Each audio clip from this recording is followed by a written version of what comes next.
Real news, real issues, real people. It's Ceola Wilson, one-on-one. What's up, Bermuda Real family? Long time no see. It's been a minute. Had a lot of things going on, including health-wise, but that's another story to be continued.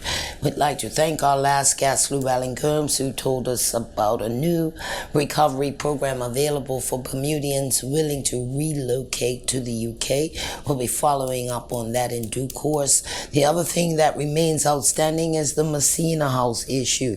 You will recall that opened a home for homeless people in Dockyard some time ago. Their 6-month lease expired at the end of May. I talked to Mr. Diaz in the second week of June. He was due to leave the island for 2 weeks. The board, once our story ran, was inundated with objections and concerns about this area. I've heard in between that some changes have taken place.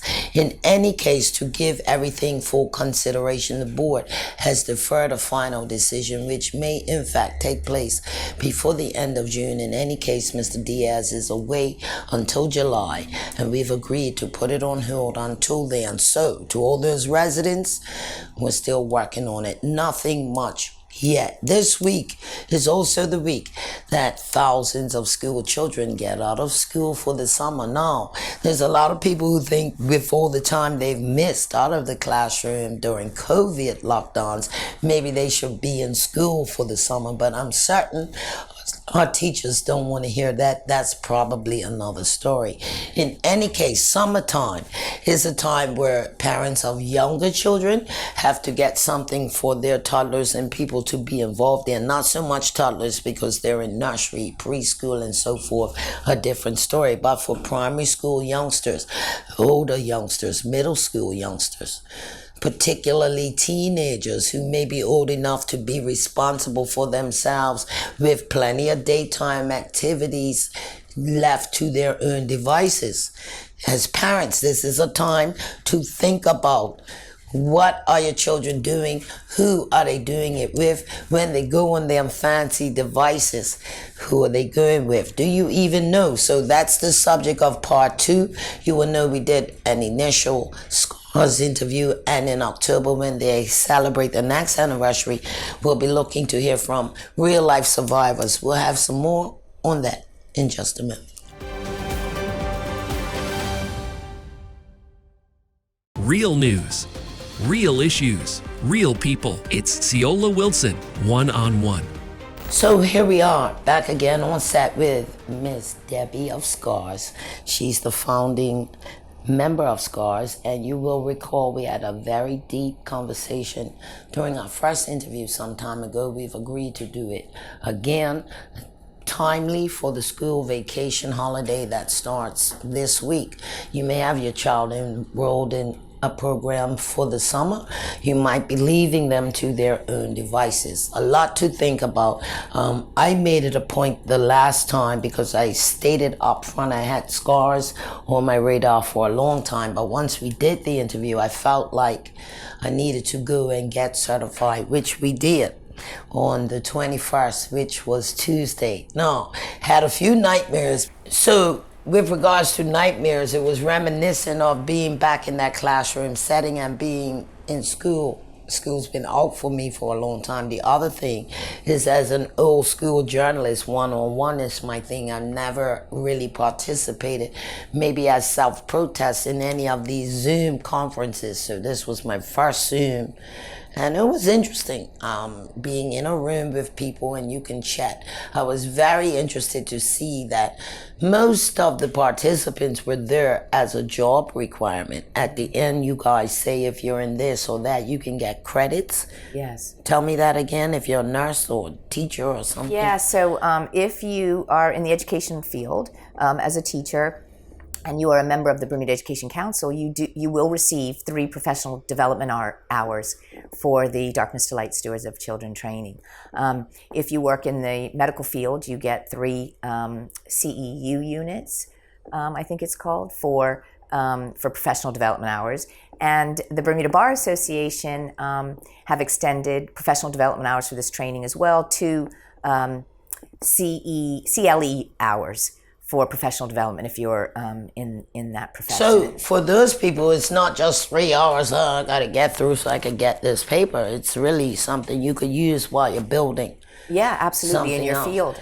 It was interesting to me when, in the beginning, and they greet people in the room, most of them were there for that. Like, I was like the only community type regular person there. And I thought that was strange. But when I commented, and shout out to all my Facebook people, when I said just like that, I'm SCAR certified, another gentleman said when he took the course, there were several people there for their own concern. But what would you say to the parent? Because there was a point when you do the Q&A, we were asked to say, as an individual, which children are important in your life to protect. And one lady said there's someone, and it made me wonder, because I mean, as a human, I have small nieces and, well, great nieces and nephews, but as a news reporter, I'm exposed.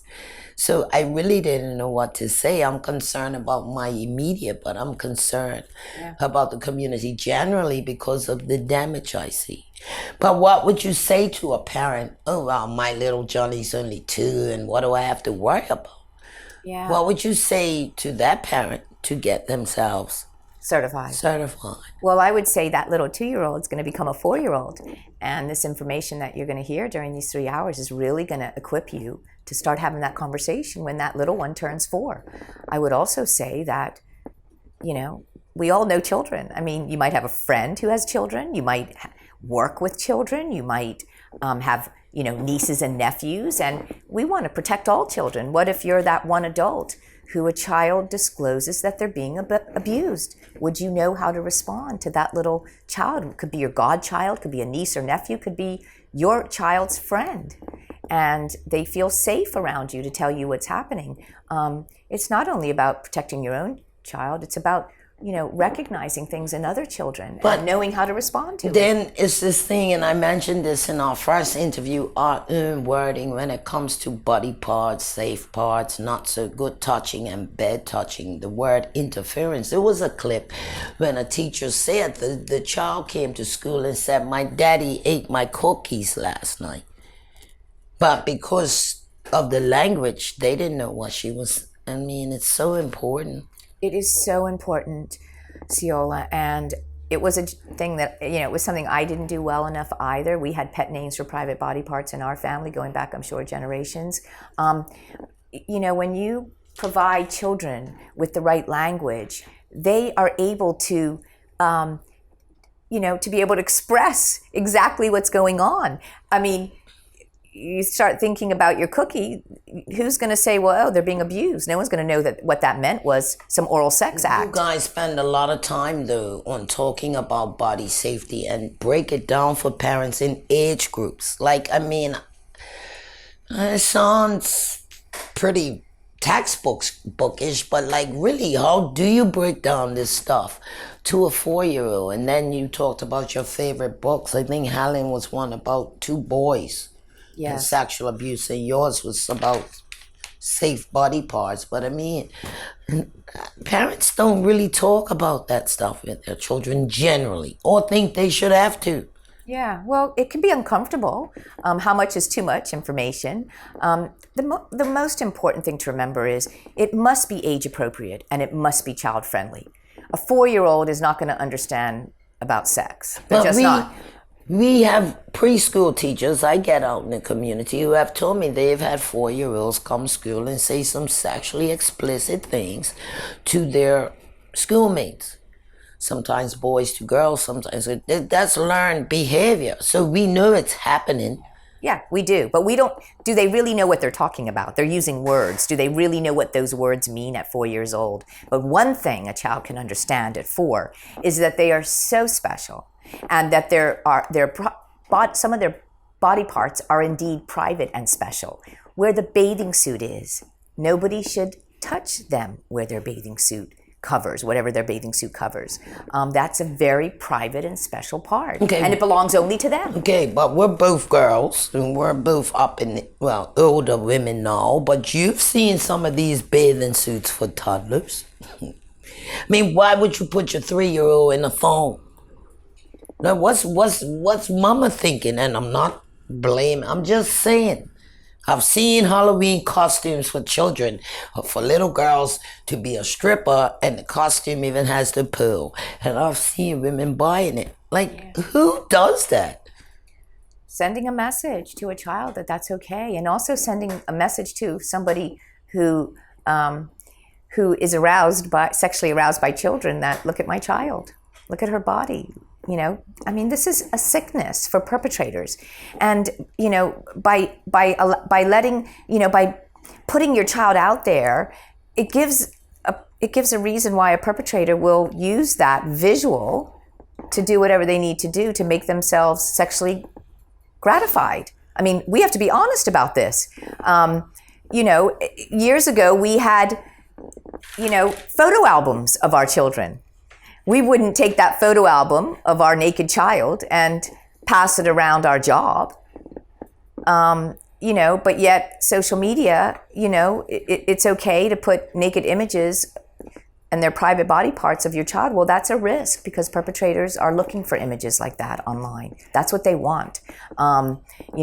It's that visual. It's that, then they have something to really think about when they need to gratify themselves. So they have that visual and they think about that. It starts in the mind. But getting back to the devices, because every child just about has one. And based on my questions in the days leading up to this on Facebook, like some parents are halfway into monitoring, some leave it to, like there's, I witnessed a 14-year-old the other day with one of these speakers standing outside the gas station waiting for his mate, blasting his drill music on, and it was the who better be doing this. And I'm looking at this child, he's 14, and I'm saying, well, does his mama even know he's listening to music that called women the B word and hers? This is what's being drilled in our young people's minds. Do we even know? Because in the black male community, it's lyrical homicide. Somebody gets gunned down or, hit in the head with a headshot, and they're rapping about it. Yeah. So it's like it's part of our culture now. Are we even on that page? Yeah, it's mixed messages. I mean, we need to value. No, does a 12-year-old have a $1,500 iPhone, though? And I'm not judging parents. Some people want their children to have the best, but there's a risk. Let's put it that way, especially if there's no safeguards. You don't pay no bills, though, and you got a $1,500 phone. No judgment, but that wouldn't have flew in my mom's house. She might have met me halfway for the phone after I washed dishes for a year. You know what I mean? But I think the other thing that stood out before we take another break is we play a lot of emphasis on this sexual abuser being a man. And you took some time out to say in this workshop, this certification, that since a lot of women perpetrators, and in the street vibe in Bermuda, I don't hear that a lot. We know they exist. There's sugar daddies and there's sugar mamas, but it's still very, and I say that to say I had a dear friend who saw our first show, and she contacted me and said that, and she's an adult now, I think my age, and said that she was abused by a female perpetrator as a child. And she said, Ceola, this is the first time I've ever said that out loud. And I said, well, then that's growth and keep growing. But I mean, just imagine the power of that interview. I just want people out there watching who thinks it can happen to them or no way you're going to miss it. And if you got a young child in your life you care about, you need to get certified. You say? You do. I say, yes, save your child. Get educated. Learn everything that you can to protect them. Because I don't think this is ever going to stop. I think, evil is in the world. If we think everything is good, we're blinded. It is very important. These are our treasures. I say that in the trainings. These are our little gems. And we want to make sure that we are equipped to know what to do to protect them. And sexual abuse is preventable. That is a very important message. And there are things that we can do as parents, as guardians, as adults to make sure that we keep our children protected. And it does have to be an age-appropriate, child-friendly message. If you have children with devices, we talked about this last time, please visit cybertips.bm. They are a great resource. They have amazing, they have a lot of information on their website about how to keep your child safe from those who are grooming children on their devices. And like you said, human touch is so important. Children need to know from the people who brought them into this world that they are loved. They need to know that, and they need to feel that. And they need to know that they can come and tell the people in their life anything about anyone. They're not going to get in trouble. They're not going to be shut down. They're going to be believed, and they're going to be protected. What child wouldn't want to know that? But you guys bring up stuff that most people don't think about, like the section on situational risk. I went to summer camps for extended periods as a child. You got children who, if you're in camp for 2 weeks, at some point you have to take a shower. That whole thing about bullying and older kids, there's stuff you have to think about when you're looking out for children. It really is, Ceola, and there's things that you have to learn about. I mean, we are just so grateful for all the summer camps that have come into our training rooms, and they're doing everything they can to make sure, their camps are safe. They're getting their camp counselors and volunteers educated in this. They're learning not to put older teens with younger children. There are things that we can do to make sure that children are safe, and the only way to know is to get trained, is to get certified, and there's no cost. We encourage everyone to come into our room. You guys have a lot of information in that course, but you use a lot of data. Most of it you ask from, the group that you're with. They were using figures like 30% of all children who were sexually abused were abused by a family member, and that 60% of them were people in position of trust. Yeah. We have someone in the room who said as a father, prior to taking the course, if they had a hotel babysitter, you just send the baby over, and now they wouldn't do that. So it does change your mindset, yes? It does. It absolutely does. The Darkness to Light organization who created this training, they are proud to say it changes attitudes and behaviors. And we at SCARS in Bermuda have absolutely seen that. It has changed attitudes, it's changed behaviors, just like we heard with the father. Now you think twice. You wouldn't think twice before going on a trip. Parents want to have a date night. That's very normal and healthy.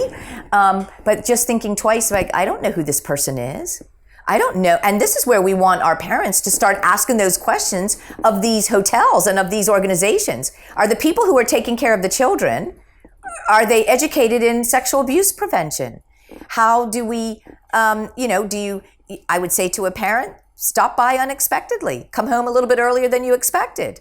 Let the person know who's taking care of your children. Just let you know I've already bathed them. There's no need to touch them. But this father said he had at least 3 cameras around the crib. Is that paranoia or prevention? Well, it's a little bit of both. We don't want to be paranoid. I'm not going to ever encourage paranoia, but it could be healthy paranoia. Somebody used that term the other day. But you see some vicious video of babysitters and what they're doing. 100% yes. And I believe as a parent, you have to do whatever it's going to take to help you feel safe and to make sure your children are safe. But I always believe in having that conversation up front and make sure your babysitters are certified in prevention. Let them know up front. This is what I expect. But the course made me think my son, he's going 26. My house was the hangout house because then you can monitor the one. My mom hated that, right? But it was a way. But, when things were happening on social media, I would talk to him and his crew about it. Like when they had sexually explicit video of young girls doing sexual acts with older men, well-known people or people who people knew in the community. I talked to them about that. But I didn't monitor his activity. I kind of left it up to everything we put in it. But yeah. I look back at it now and say, okay, we guys did okay, but did I really do my due diligence? Yeah, and this It's is a hard question. It is a hard question, and it's difficult. Parenting is so difficult, and there has to be a balance as well, because you also don't want to go on the other side and just not trust anything, because that's not healthy either. Not to trust. You want to be able to, as your child gets older, let them know that you do trust them, but also let them know that they can come and share things with you. Engage in conversations with your older teens. If you're watching something that's inappropriate, ask what they think about that. Ask them their opinion every now and then. We talk about that in the training. No, but in today's world, like the days of families eating together are gone. Mom is in one room, child's in the other. Like, Yeah. do parents, like, what would you say to the parent who says, well, as long as they're on the phone or the game, they don't bother me. I don't need to know what they're doing. What would you say? Because not all children are watching Pornhub at 14. But we know it's happening. So to that parent who doesn't think of it or think it's a big deal, or the mother who says, not my little good boy, who's on social media doing a pack, what do you say to them? Because I think it's big in this community. And I think we don't talk about it. Yeah, I think it's big in every community. I think, pornography is a real problem. And it's always been there, but it's really much easier. We had a police officer who was charged with having porn on his police computer, and there was no laws on our books to deal with it. So what are you talking about? You know what I mean? We're not up to speed in terms of... Yeah, I just think that, it's so important to establish a good relationship with your child.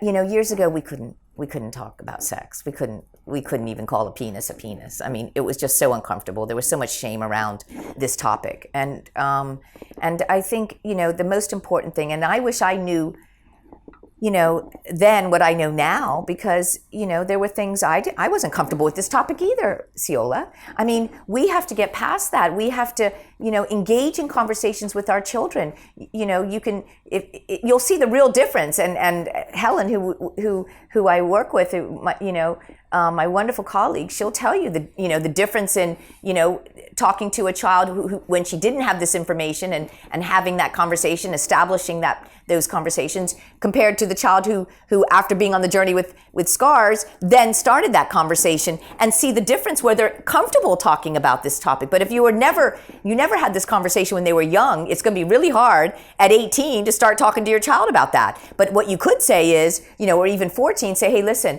I did this training.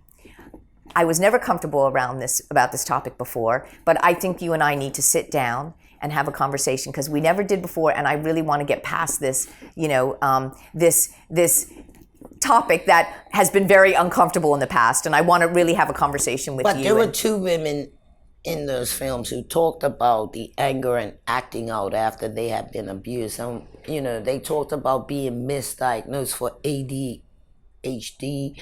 And one lady said at one point that everybody just thought I was a psycho kid. But really they were acting out because of abuse. We see that a lot. Yeah. So this sort of makes you recognize that. But what about all the kids who are getting misdiagnosed? Yeah, I mean, ADHD... They're being jacked up with Ritalin, and really is something else wrong. Yeah, and that's why it's better to just rule it out first before we medicate, I think, and go to, really get a proper diagnosis and make sure there's nothing else going on with that child. Okay. When we come back, we'll talk about what it is you would need to do to recognize, or once you find out something's going on, how to handle it. Get the facts first, don't freak out. It's very sensitive. We'll be back. Real news, real issues, real people. It's Ceola Wilson, one-on-one. So heading into your 11th year celebrations, past 11,000 people certified. We are. What are you aiming for? 53,000. So that's the adult population. 10 years, what's that going to take? Another? I can't think about it like that, Ceola. All we just want is every adult to hear this message. That's it. So let's talk about the adults who will hear this message, because this is about the experience of getting certified. You think 3 hours, I'm going to fit that in. But what about the single parent mothers? But you know, in real life, it might be one thing to get certified, but your real life issues, you know, I'm living in a house, it's 10 of us, 2 bedrooms, people sleeping in shifts, children are home, people are not working, a lot of unsupervised stuff, you know. What's the answer? Because this is every day in certain areas. We know about it. It doesn't matter, like you said, it doesn't discriminate. Doesn't matter if you live in Middletown or Tuckerstown, but it's everywhere. So a lot of what we're seeing playing out is damage from household issues. Part of that is sexual abuse. Some of it is just abuse, period. So what do you say to that woman who's got 3 jobs, don't have time? Of course, the living is crazy, and she's got to work to keep a roof over that head.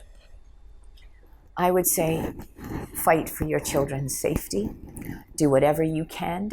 Speak to other adults. Say, I want to do the SCARS training. There's no cost. I need to do this training for my children. I need someone to support me. I mean, find somebody that you feel safe with, that you know will genuinely care for your children for 3 hours. Listen to your instinct. You know, you're investing in your child by taking this training, by sitting there for 3 hours and making yourself you know, empowered, educated. Find someone to support you. You know, someone you work with, somebody who is, you know, unless you're an only child or, you know, you have no aunts or uncles or grandparents or somebody in your life that you trust and that you care about and you know genuinely cares for you, reach out to them and say, I want to do this training. This is important. I want to make sure my children are safe. I want to develop this relationship with my children that they'll feel safe to tell me anything about anyone. I want to be able to let my children know that they're important, that their body is important, that they should not be, you know, allowing anybody to touch, view, or take pictures. I want to learn about how I can teach my children that. Find a way, because this is life-saving information, and it will save your child years of pain if they know that if I can just tell my mom that somebody is making me feel uncomfortable, even if it's their boyfriend, or if I can tell my dad, even if it's his best friend, that he's doing something to me that makes me feel uncomfortable.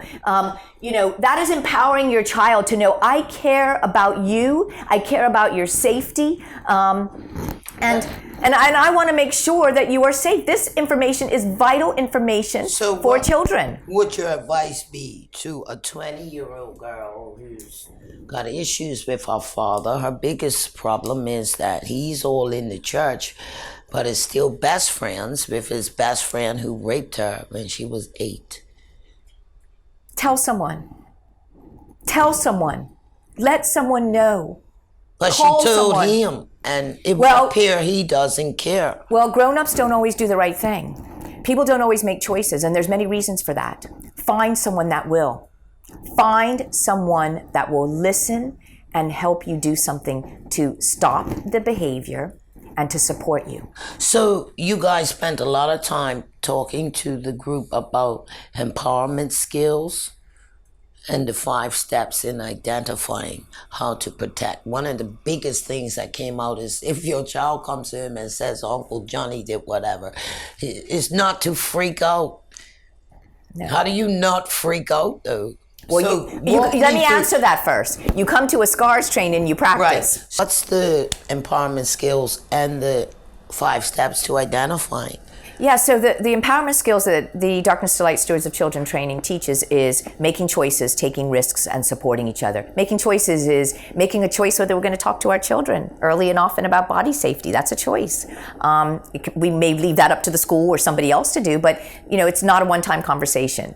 It's about making choice. It's about making choice whether you're going to be SCARS certified. You know, it's an empowerment skill just to come into a SCARS room and get trained and educated and on this issue. Or it could be a choice that you've got to run in your husband.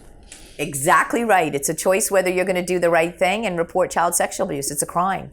No matter who it is, no one's above the law. It is about making choices, and we should all have choices. But that is one of the empowerment skills. Making a choice to get educated, making a choice to talk to our children about body safety, making a choice to make a report.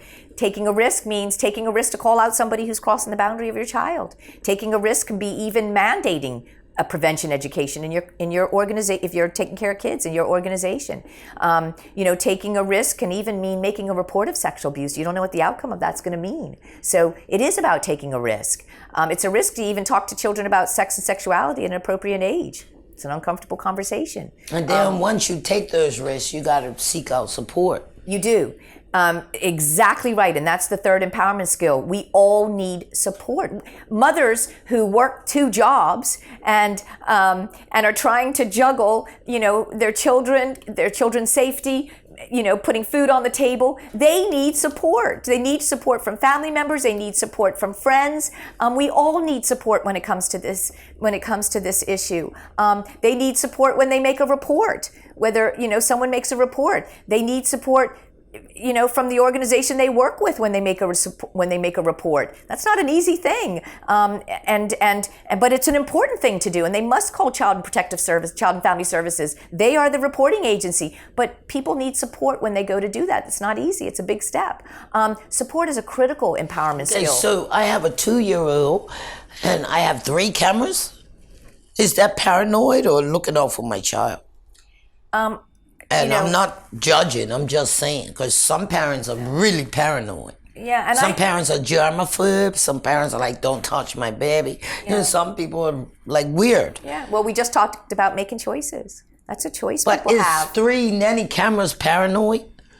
Listen, I am not here to judge people. All we want is safe children. Children are in safe environments, and whatever that takes and whatever people want to do, we can't control that. What we would say is, the other thing is you have a conversation directly to a babysitter and say, I have talked to my if they're of that age, I've talked to my children about their bodies, and I've talked about nobody should touch or view or take pictures of their private body parts. Just letting you know that. You're going to be babysitting my child. Or it can be making a choice saying, listen, you want a baby? Wait, Ceola. Making a choice could be, I want you to babysit my children, but I really want you to do this 3-hour training. Because a child might disclose to a babysitter before they even disclose to a parent that something has happened. So you want to equip your babysitter with what happens if the child ever tells. So those are the 3 empowerment skills: making choices, taking risks, supporting each other. And Darkness to Light feels it does take those 3 that will help you carry out 5 steps, as you said.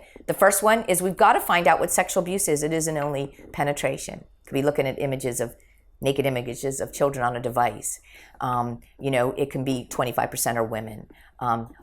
Most cases are in isolated one-on-one situations. Sex offenders don't do this in front of other people. It's their shame, their secret. They're going to hide it. They're going to look for that isolated one-on-one. So you want to scan your environment. That is really about learning the facts. You talk about teaching children to self-advocate. Yeah. At what age, though? Well, age 4. Your body is very special and private. Nobody touches you in your private areas. And if they do, you come and tell mommy. That's self-advocating. Some children don't know the difference between a good touch and a bad touch. Well, first of all, no one should be touching them in their private body parts, except mommy, daddy, doctor with mommy and daddy there. And you explain what that means. Those are private body parts. And a child can understand that, that they are very special and they shouldn't touch others. It's not only about nobody touching them. They shouldn't do that to others. That's a very important message to let children know, that those areas are private and special. Learning the facts is the first step. The second step is, what do we do to minimize the opportunity? Because sexual abuse is preventable. There are things that we can all do. And then the third step, as you heard, was talking about it, right? Just what we talked about. Talk to your children about body safety. Talk to other adults who are going to take care of your children. Have that conversation on what your boundaries are for your children. And also talk to organizations who take care of your children about where are their policies. Where can you find a copy of their policies? Every organization who opens their doors to our precious children should have safe policies, every single one of them. They should have codes of conduct. They should have social media policies. They should have transportation policies. If you're transporting children, there should be, safe guidelines. If you're taking children off island, there should be policies. And parents have a right to ask for those policies, because these are their children. Like, you have every right to ask about those policies. And every organization should have them. There was a section in there where it said child sex abuse is the biggest health problem today. And they listed symptoms. Yeah, run that down for me. Well, symptoms can, it really varies. Every survivor's journey is different. Right. We talked about it in the last show. Sure. Sexual promiscuity. It could be eating disorders. It could be drug addiction. It could be,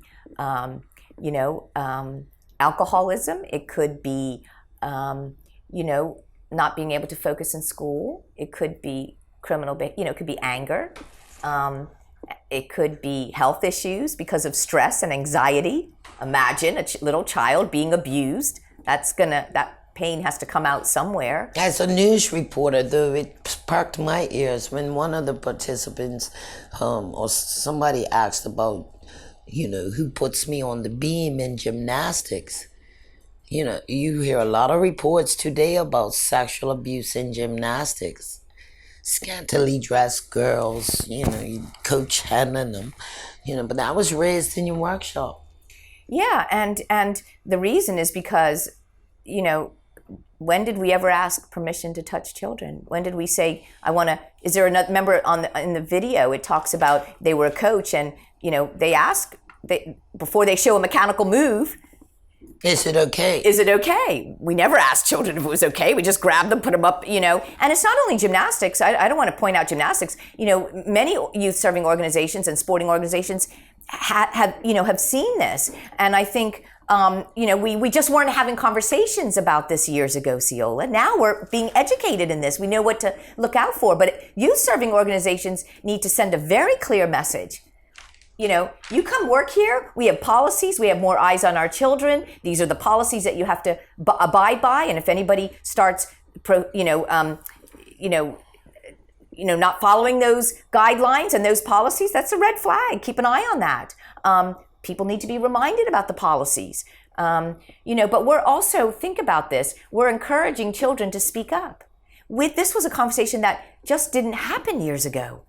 And that is what silenced but victims. I've heard young men who have young daughters drive across a certain middle school and say, "Oh, that one's button up nice. I can't wait to hit that." And these men have children, and it's discussed like it's a feat. It's some sort of what is that? Is that how sick we've become as a society? What is that? How could any man who has a young child talk like that? Well, that's someone who has sex on their mind 24/7, in my view. They can't get it out of their mind. They think about it constantly. So you think about it with young people? Anything they can get. I mean, think about that for a minute. Think about the people in our lives that's all they talk about is sex, whether it's with a child or an adult, and they've got it on their mind 24/7. They can't stop thinking about it. So they've got to make comments. They're visualizing it. Is that a sickness? I think it's an addiction. I think it's a little bit of both. They've got to think about the damage that does, and think about, why are they thinking about this all the time? Why do they care whether a young 14-year-old is growing in their breasts? Why would they even bring that up? Why would that even be a conversation? Because they have it on their mind. They're thinking about that all the time. Otherwise, they wouldn't even raise that issue. They wouldn't even talk about that if that wasn't something they think about all the time. You can really meet somebody. It's promoted so hard in the media. Like, Meg Thee Stallion is scantily dressed. Cardi B is scantily dressed. Some of these women have daughters who they don't let listen to their trash, but they're feeding it to their people. Do you understand what I'm saying? Yeah, and I also want Snoop Doggy Dogg doesn't let his children listen to him talking about sipping gin and juice. It doesn't happen. They're going to private schools in the suburb. They don't live in the hood. So it's a real crisis in the black community when we look at what's being embedded as our culture. This so-called rap music now is promoting like lyrical homicide. Yeah. The children don't have an opportunity. It's just mixed messages for them. It's a mixed message. It really is. But one thing I do want to say, I don't care what a child's dressed like. I don't care what a child says. They're children, and they need to be protected. And we need to teach them. We need to teach them about body safety, and provide them with value to let them know that they are very valuable, and that is not where we find love, because it's never going to be filled. Sex is never going to make someone feel loved like forever. I mean, looking for love in all the wrong places. Okay, we'll be back to wrap up in just a moment. Stay with us. Real news, real issues, real people. It's Ceola Wilson, one-on-one. Okay, there's always going to be people that don't want to do your workshop. But there are some people who have survived abuse who still may not know what to do to protect their children so as not to repeat the cycle.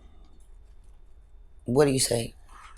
I can understand somebody really hesitant in coming to a SCARS training if they've been affected by child sexual abuse. I totally get that. You're going to sit in a room and be reminded of your own pain, and that's got to be really tough. But I can tell you that the survivors that we've talked to that have come into our room, they've been affirmed. It really has validated to them that what happened should not have happened. It helped them understand some of the challenges that they've had through their life.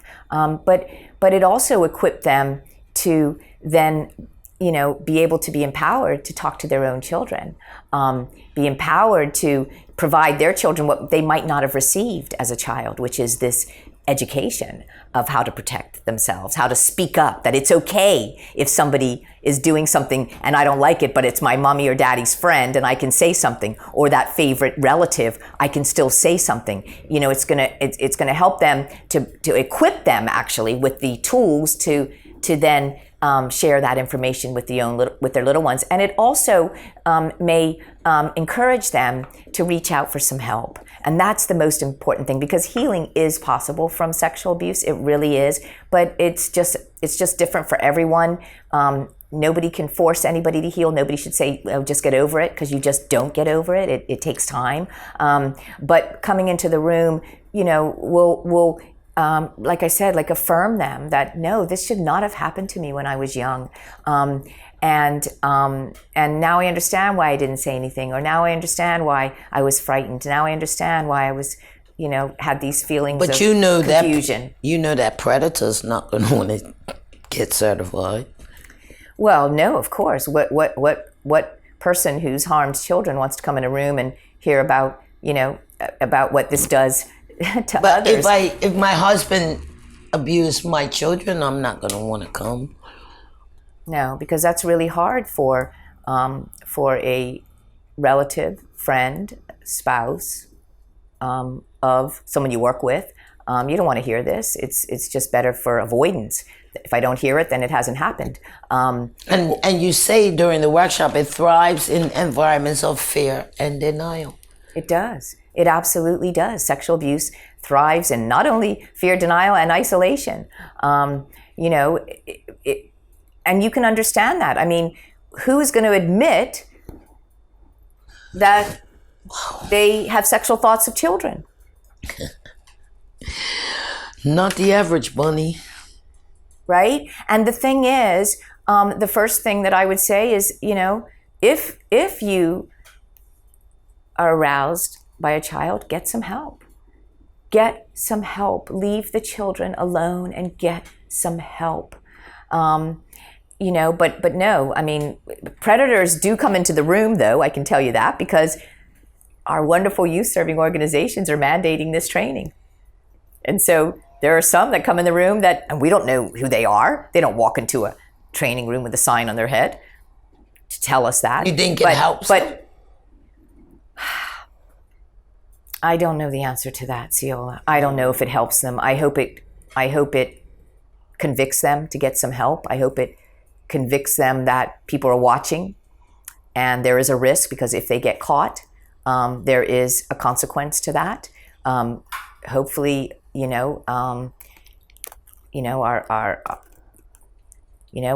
really encourage our survivors to report, because, and thank God in this country we have no statute of limitations, so you can still report. And I would say that I don't want to make people feel guilty to do that, because that's a really big step, and nobody should guilt anybody. You need your power as an adult. Your power was taken from you. Now you have the power whether you want to report. That is in your hands. But what I would say is we want to stop the behavior. Sex offenders don't just have one victim. It doesn't work like that. So with all the certification in youth groups and in schools, like one of your people in the film said that, with the child who told the teacher that daddy ate my cookie, that she said as a child all she got was this stranger danger thing.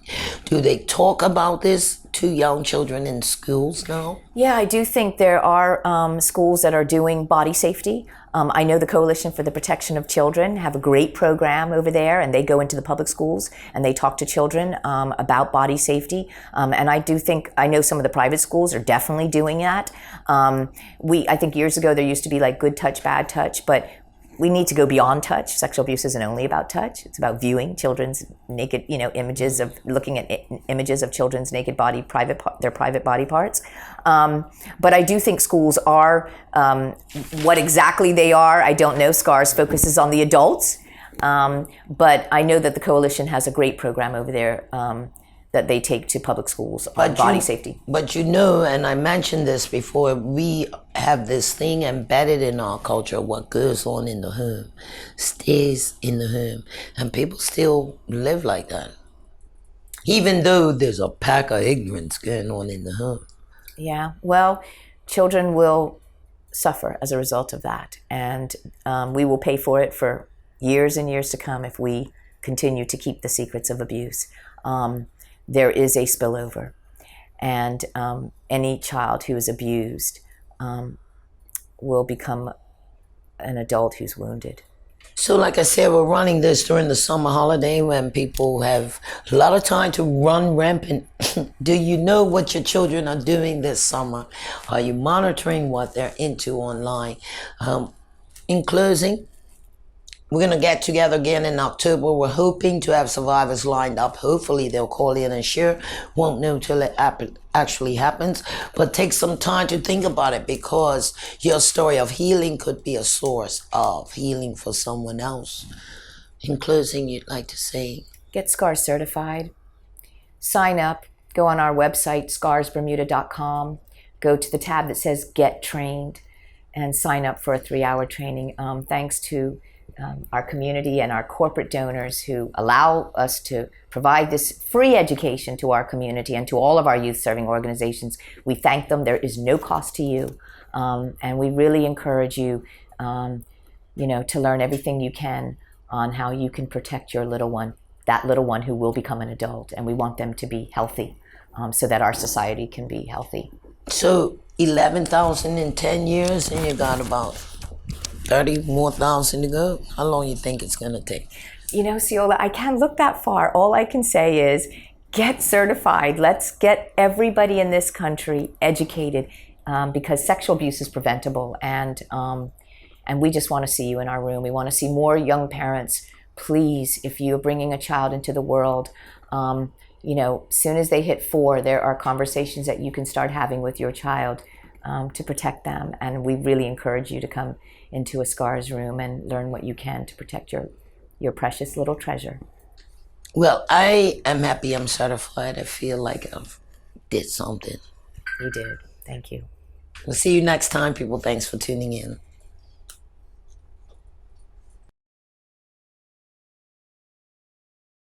Really encourage you to come